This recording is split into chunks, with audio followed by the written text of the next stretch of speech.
नमस्कार, प्रणाम। मैं अंशु कुमार आप सभी का स्वागत करती हूँ हमारे आज के वीडियो में। और दोस्तों, आज ग्रीन टीवी की टीम कृषि विज्ञान केंद्र वैशाली बिहार में है और यहाँ हम आपको बताने वाले हैं कि लैब में ऑयस्टर मशरूम का जो बीज है वो किस तरीके से बनता है।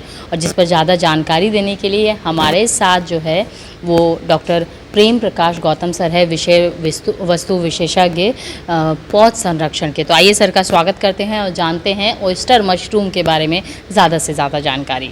सर, आपका बहुत बहुत स्वागत है आज के इस वीडियो में।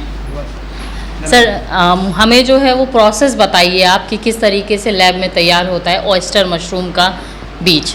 ऑयस्टर मशरूम का बीज तैयार करने के लिए या कोई भी मशरूम का बीज तैयार करने के लिए जो पहला प्रोसेस होता है उसे हम जो फ्रूटिंग बॉडी होता है मशरूम, उसी का एक सेल या टिश्यू को निकाल करके हम एक मीडिया तैयार करते हैं जिसे हम PDA मीडिया बोलते हैं, पोटैटो डेक्सट्रोज अगर media.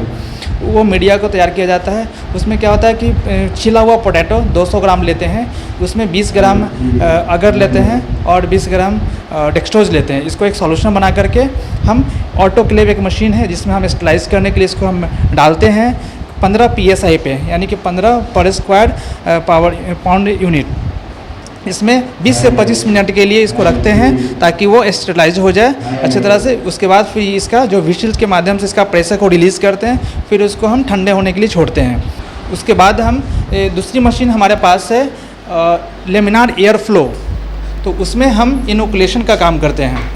Laminar air flow machine है जिसमें कि HEPA फिल्टर लगा होता है।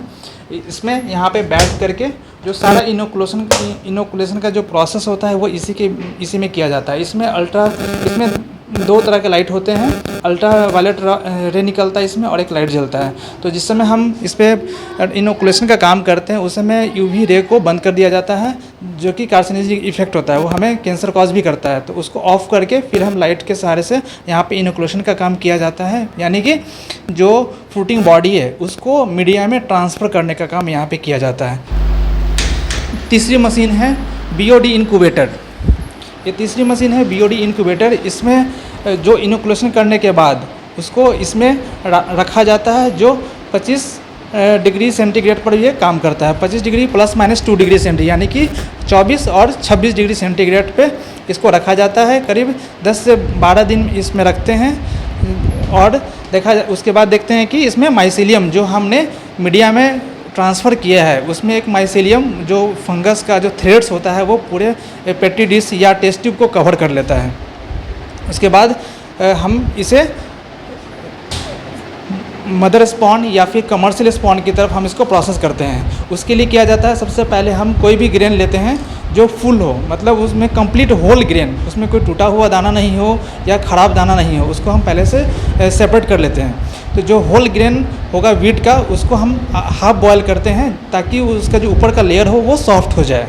उसके बाद उसमें कैल्शियम सल्फेट और कैल्शियम कार्बोनेट पाउडर को उसमें मिक्स करते हैं। अगर स्टैंडर्ड लिया जाए कि 10 किलो का अगर बीज तैयार करना है तो 10 किलो वीट ग्रेन में हमें 200 ग्राम कैल्शियम सल्फेट चाहिए होता है और 50 ग्राम कैल्शियम कार्बोनेट। इसको अच्छे से मिक्स किया जाता है। बॉयल करने के बाद इसे पहले छायादार जगह पर सुखाते हैं। जब हल्का सा उसमें नमी हो तब ये सारे पाउडर को इसमें मिक्स करते हैं। उसके बाद जब इस पर कोटिंग अच्छी तरह से हो जाए फिर उसको हम ऑटोक्लेविंग में मशीन में डालते हैं। फिर वही हम प्रोसेस को फिर से दोहराते हैं। 15 PSI पे हम 20 से 25 मिनट के लिए इसको छोड़ते हैं। जब ये कूल डाउन, उसको फिर निकालने के बाद जब ठंडा हो जाए तो फिर उसको हम लेमिनार एयर फ्लो में ही जो हमने BOD इंक्यूबेटर में रखा था माइसीलियम ग्रो करने के लिए, उसको वापस से हम लेमिनार एयर फ्लो में ट्रांसफ़र का काम करते हैं। जो हमने पैकेट्स बनाया है 200 स्टैंडर्ड 200 ग्राम का हो सकता है, ½ kg का और 1 kg का जो पैकेट होगा उसमें हम माइसीलियम